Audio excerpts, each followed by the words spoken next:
గురువుగారు భోజనం చేసే ముందు భగవన్నామస్మరణ అనేది ఎందుకు చేయాలి అనే దాని గురించి అయితే మాకు చాలా చక్కగా వివరించారు.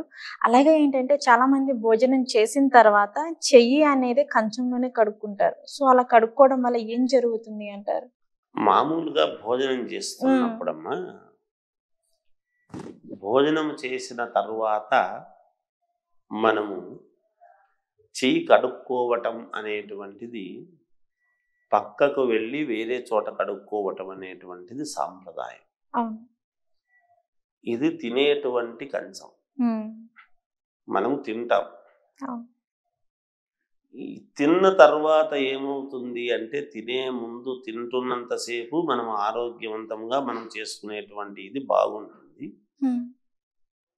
శాస్త్రంలో ఏం చెప్పబడింది అంటే, తిన్న కంచములో చేయి కడుక్కోవటము అనేటువంటిది ఆ ఇంటికి మంచిది కాదు. ఎవరైతే భోజనము పెట్టి ఉంటారో, మనుషులు మన ఇంటికి ఎవరైనా వస్తారు, గెస్ట్లు, బంధువులు, కావాల్సినటువంటి వ్యక్తులు, ఆత్మీయులు, ఎవరు వచ్చినా ఎవరు రాకపోయినా మన ఇంట్లో వాళ్ళమే అయినా మనమే కావచ్చు గాక, బంధువులే రానక్కర్లేదు.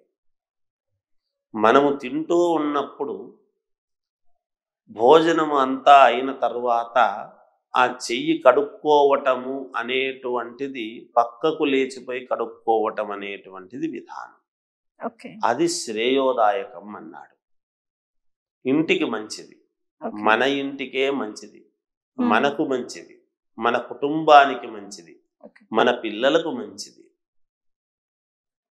ఇది దాంట్లోనే కడుక్కుంటే ఏమవుతుంది అంటే, ఒకే మాటలో చెప్పొచ్చు, ధన నష్టము, ఆరోగ్య నష్టము రెండూ ఉంటాయి. మనం ఇప్పుడు స్నానము చేయటానికి వేరు ఒక గది, దైవారాధన చేసుకోవటానికి ఒక గది, ఇల్లు ఒకటే కదా. కూరలు 1,00,000 ఉంటాయి. మనం ఏదో 4-5 కూరలు లేదా 2 కూరలు, ఒక పచ్చడు, ఏదో అనుకూలాన్ని బట్టి ఎవరి శక్తి కొద్దీ వాళ్ళు తింటాం. తినేటువంటి దాన్ని మనము ఆ తినే దాంట్లోనే మళ్ళీ చెయ్యంతా అయిన తర్వాత చెయ్యి కడుక్కోవటం అనేటువంటిది అది చాలా తప్పు. ఎంగిలి నీళ్లు ఎప్పుడైతే చెయ్యి కడుక్కున్నటువంటి నీళ్లు కంచానికి మొత్తంలో కడుగుతామో, ఆ కంచము మళ్ళీ మనం తినడానికి పనికిరాదు అంటారు. అలా లేచిపోయి వేసి దాన్ని పక్కకు తీసేసి కడగటము ఉత్తమం. అది శ్రేయోదాయకం. ఎప్పుడు కూడా ఒకవేళ ఆకులు వేసాం, ఆకుల్లో తిన్నాం. ఆకులు ఎందుకు వేసుకునేవాళ్ళు పూర్వము అంటే ఇది కూడా ఒకటే. ఎందుకంటే పూర్వం మనం చూసుకున్నట్లయితే ఆకుల్లో తినేవాళ్ళు గురువుగారు. కానీ ఇప్పుడు మారిన కొద్దీ, జనరేషన్స్ మారే కొద్దీ ఇప్పుడు ప్లేట్లలో తింటున్నారు. అది కూడా పూర్వంలో పెద్దలు కూడా ఎందుకు ఆకుల్లో తినేవాళ్ళు అంటారు? పూర్వము ఆకులలో మామూలుగా మనం తినేటువంటి, ఎప్పుడైనా ఒక మనిషికి ఇబ్బంది కలగాలి అంటే ఆహారము వలననే ఇబ్బంది అనేటువంటిది కలిగేది. మనం ఒక పండు తిన్నా, ఒక భోజనము చేసినా, ఒక స్వీట్ తిన్నా, ఇంకేదన్నా తిన్నా, మామూలుగా అన్నము వడ్డించంగానే ఉడుకుడుకు అన్నం, వేడివేడి అన్నము అనేటువంటిది ఎప్పుడైతే ఆకులో వేస్తామో, ఆ ఆకులో అన్నములో కానీ తిండిలో ఏదైనా మనము తినకూడని పదార్థాలు అంటే విష పదార్థాలు ఏమైనా ఉన్నాయి అంటే ఆకు యొక్క కలరు మారిపోయేది, మారుతుంది, నీలం రంగులోకి అట్లా మారిపోతుంది. ఏ రంగు మారుతుంది ఖచ్చితంగా. ఉన్న రంగు కాకుండా అది చాలా నల్లగా మాడిపోయేట్టుగా ఇదవుతుంది అనమాట. అలా అయితే ఏదో అన్నములో కలిపారు అని తెలిసేది సహజంగా. అందుకని ఆకుల్లో వడ్డించడం అనేటువంటి, కంచాల్లో ఆకుల్లో పెట్టండి అంటే అంత దూరదృష్టి కలిగినటువంటి సాంప్రదాయం ఉండింది పూర్వమంతా కూడా. సరే, ఇంకొకటి, అరిటాకులో తింటే ఏమి, తామర ఆకులో తింటే ఏమి, మోదుక ఆకులో తింటే ఏమిటి అనేటువంటివి శాస్త్రాలు చాలా ఉన్నాయి. అది ఎటువైపు కూర్చొని తింటే ఏమిటి, సహజముగా భోజనము చేసేటువంటి వాళ్ళు భోజనం ఎందుకు తింటున్నట్టు మనము మన జీవన గమనాన్ని పెంచుకోవటం కోసం, మన ఆయుష్ మనం బతుకుండాలి కాబట్టి మనం తినాలి కాబట్టి తిని మన ఆరోగ్యం బాగుండి మళ్ళా రేపు పనులు మనం చేసుకోవాలి, కొంతకాలం జీవించి ఉండాలి అనే దానికి తిండినే తింటాం. అలా తింటూ ఉన్నప్పుడు ఎటు కూర్చొని తింటే మనకు మేలు జరుగుతుంది అంటే తూర్పు ముఖముగా కూర్చొని తినటం అనేటువంటిది ఒకటి, ఉత్తరముఖంగా కూర్చొని తినటం అనేటువంటిది ఒకటి. ఈ రెండు వైపుల తప్ప భోజనం చేస్తున్నప్పుడు మిగతా వైపు కూర్చొని తినరాదు. అయితే ఇప్పుడు మనం ఒక టేబుల్ వేసి సరౌండింగ్ మొత్తం కలిసి కూర్చొని తింటున్నాం అనుకోండి, డైనింగ్ టేబుల్ అప్పుడు తినవచ్చు.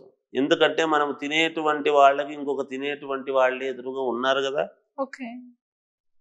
సహజం కదా, అందరూ ఒకే ఎదురెదురుగా కూర్చున్నాం కాబట్టి తినవచ్చును. మనం మాత్రమే తింటున్నాము ఎవరు లేరు అన్నప్పుడు ఇలా చేయాలి.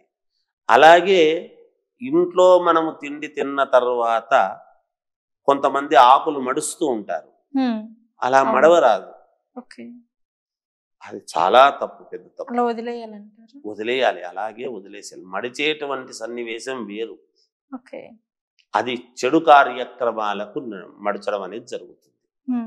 ఇంట్లో మనం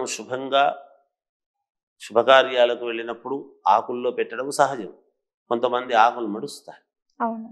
ఈ తిన్నవాళ్ళు కొంతమంది ఏం చేస్తారంటే మొత్తం అంతా మడిచేసి అలా మడిచిపెట్టేసి అలా పెడతారు. అలా పెట్టకూడదు, ఆ ఇంటికి అరిష్టం. మనం ఏ ఇంట్లో అయితే తిన్నామో అలాగే చేయగడుక్కోవడము కూడా ఆ ఇంటికి మనకే అరిష్టం. తట్టలో చేయగడుక్కోవటము, ఆ కంచంలో చేయగడుక్కోవడం అనేటువంటిది చాలా పెద్ద తప్పు. పక్కకు వెళ్ళి కడుక్కోవాల్సిందే. కడుక్కున్న తర్వాత మళ్ళీ నోట్లో నీళ్లు పోసుకొని పుక్కిలించాల్సినటువంటిదే, అందులో ఏమాత్రము సందేహం లేదు. భోజనము చేసే ముందు కాళ్ళు చేతులు కడుక్కోవాలి, భోజనము అయిన తర్వాత కూడా కాళ్ళు చేతులు కడుక్కోవాలి, అయిన తర్వాత కూడా కడుక్కోవాలి. భోజనం అనేటువంటిది చాలా మహిమాన్వితమైనటువంటి కార్యక్రమం. అదేదో భోజనం మనం ఏదో అవలీలగా నిలబడి తింటూ ఎక్కడో అంటే అక్కడ కూర్చొని నిలబడి తింటూ ఉంటారు. నిలబడి తినటము కానీ, కంచము ఒళ్ళో పెట్టుకొని తినటము కానీ, ఇవన్నీ కూడా మానవ జీవితానికి ఏవి మంచి పద్ధతులు కాదు. అయితే ఇప్పుడు మరి చాలా చోట్ల చూస్తూ ఉంటాం, మనం వెళుతూ ఉంటే మరి వాళ్ళు ఉద్యోగాలు చేసుకునే వాళ్ళు, వాళ్ళకంతా ఉండదు కదా అని బయట నిలబడి తింటూ పోతూ ఉంటారు. అందుకనే కదా సమాజంలో హాస్పిటల్స్ పెరిగినాయి అంటున్నా నేను, అంతకంటే ఎక్కువ చెప్పకూడదు. ఇంకా మనకు ఆరోగ్యం కావాలి అంటే కూర్చొని తినాలి పద్ధతిగా. అది ఎట్లా, డైనింగ్ టేబుల్ మీద కూర్చొని తినటం కూడా సాంప్రదాయం కాదు. కింద కూర్చొని తింటూ ఉన్నప్పుడు, తినడానికి కూర్చున్నప్పుడు మనం కూర్చునే విధానము వేరు. మనం ఆ కూర్చున్నప్పుడు మన నరాలు, మనకు ఉండేటువంటి వ్యవస్థ, కూర్చున్నటువంటి విధానము ఆయుష్ను పెంచేటువంటిది.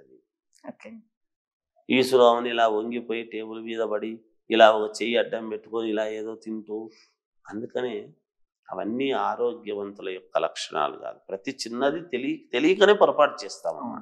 తెలిస్తే ఎవరూ చెయ్యరు. ఏదో కాలం గడుస్తూ ఉంది కదా, ఏదో ఒకటి తొందరగా తిని వెళ్ళిపోదాము అనేటువంటి దాంట్లో సమయాభావం వల్ల తప్పులు జరుగుతున్నాయి తప్ప ఎవ్వరూ కావాలని చేతులారా అనారోగ్య పాలు కావాలని ఎవరు కోరుకోరని నా భావన. అందువలన ఇది పాటించాల్సినటువంటి విషయం.